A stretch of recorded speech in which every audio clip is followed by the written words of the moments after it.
So, delighted to welcome Mr. Reed here. How did everybody feel about that new album? Actually, no, let's not.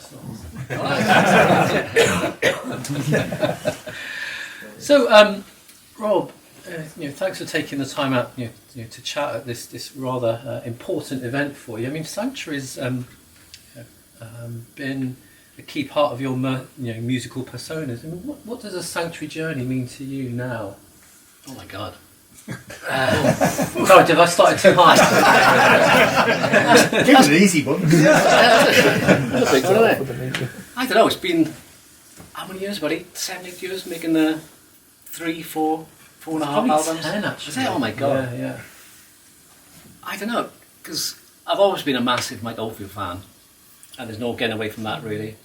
But I've also had like a 20-year career doing other stuff, doing prog, TV, film music and everything.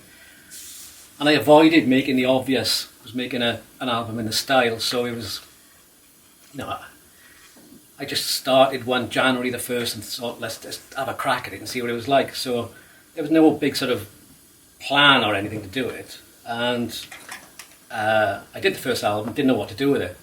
I didn't know whether or not to put it out or to bin it or whatever.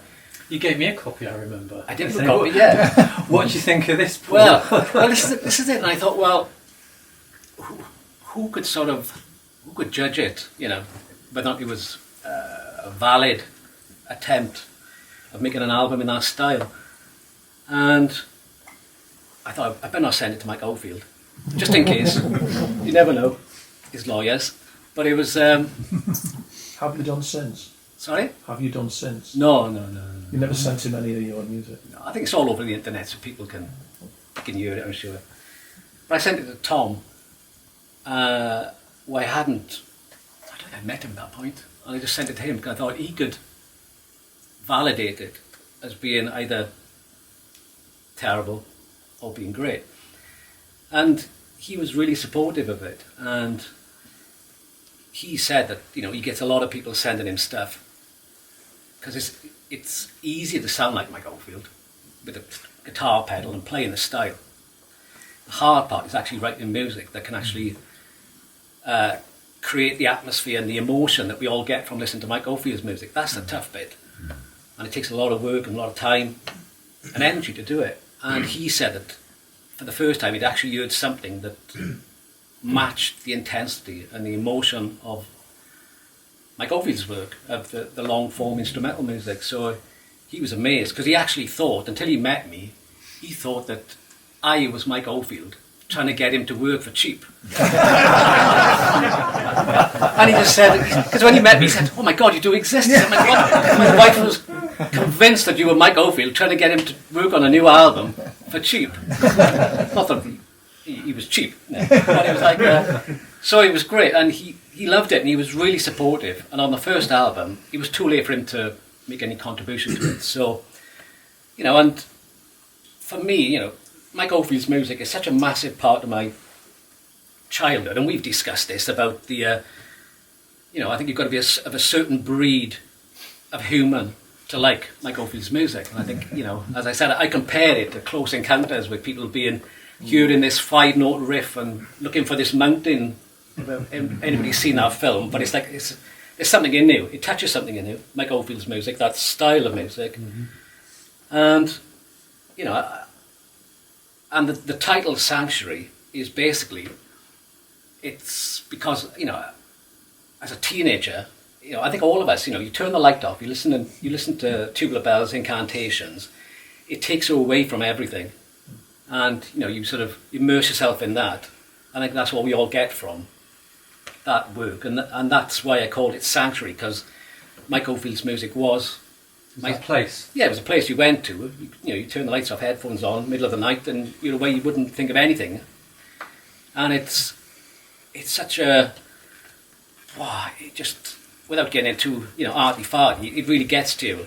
It really deep connection on it. Listening to the stuff, and it's quite powerful. So that's where the Sanctuary journey began, and it's just been a bumpy ride. Yeah, and all right. It's interesting you mentioned Tom's observations there, because I'm sure many of us in this room probably all of us hugely respect Tom as a person, as a producer, and also as a musician. So to have that observation given back to you must have been validation for you that you were doing the right thing.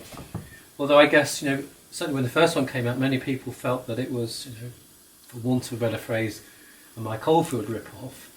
But it's evolved, over the last sort of 12 years or so. And do you still see, as you mentioned Mike Oldfield there, do you still see it as an homage to Mike Oldfield, or do you think now that you've used that as a launch pad and now it's going off in the direction that you're taking it in rather than being directed by your influences?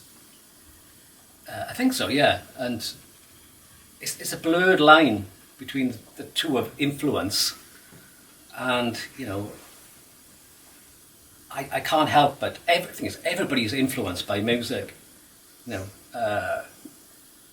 Mozart influenced by Beethoven and going back to Bach, and Mike Oldfield was influenced by Terry Riley and the long form stuff, and all through everyone's career, everyone is influenced by it, and you want to make music that you like, so it's what you know.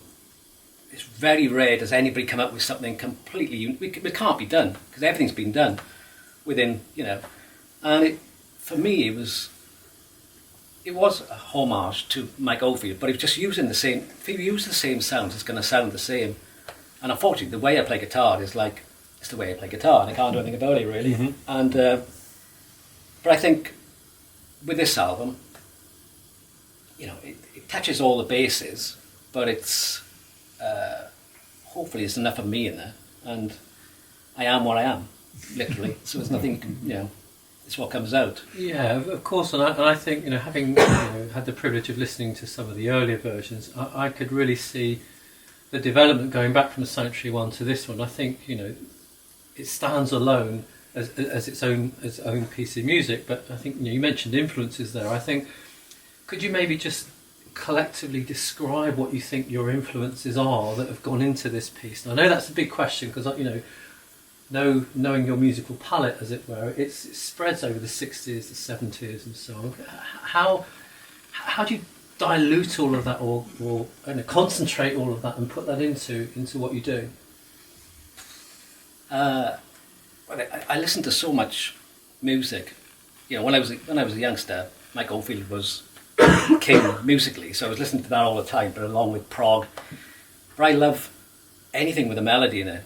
So I love ELO, ABBA, Supertramp. That's what I would listen to after a hard day in the studio. I go home, I wouldn't put prog on, or particularly Mike Oldfield, especially when I'm making an album, because you don't want to be. So, but it's anything with a good melody and stuff. So there's so many influences that I've got, and we were discussing about your top 3 albums, how hard that is to go. What's your favourite record ever and everything. I know it changes, but there's certain records that have, when I've heard certain records and they sort of really throw me over somewhere through the years, and like Tubular Bells, hearing Jeff Love's funky version of Tubular Bells, which is the first time I heard Tubular Bells on an album of Big Terror themes, and that was my first. I thought, God, I love that tune. What an amazing. And my brother and myself are into horror movies, so it was like, you got to buy this record, and there was The Exorcist, and I played it, and I thought, my God, this is stunning. It had a funky wah guitar in there, and drums and a beat. Mm-hmm. I thought, this is stunning. And then came to Christmas, I was like 7 or 8, to my parents, and I got to have Tubular Bells. I want Tubular Bells. It's on this record. It's got a funky drum beat and a wah guitar. And we went into the shop to buy it, and the guy behind the counter went, do you really want Tubular Bells for your little boy? And I was like, yeah, you want. So I bought that and The Sound of Music and soundtrack, which is still one of my favourite films and albums. And I remember Christmas morning coming down and having this cover, putting it in, expecting to have the funky wah guitar and the drums, and this person was growling and shouting and howling and all this, and there was no drums on it, well, apart from side 2. So that was a shocker. But from that day, I just played it to death, and that, it's a massive influence. But through the years, like the first Pet Shop Boys album blew my mind when I heard that. Tears for Fears, a couple of their albums. Bjork was a massive influence. U2, another album. And I would sneak all this into that record you just heard. There's always a little bit of, oh, put that in there, you know. And yeah, you know, so there's so many influences, more than just Mike Oldfield. Yeah, You know.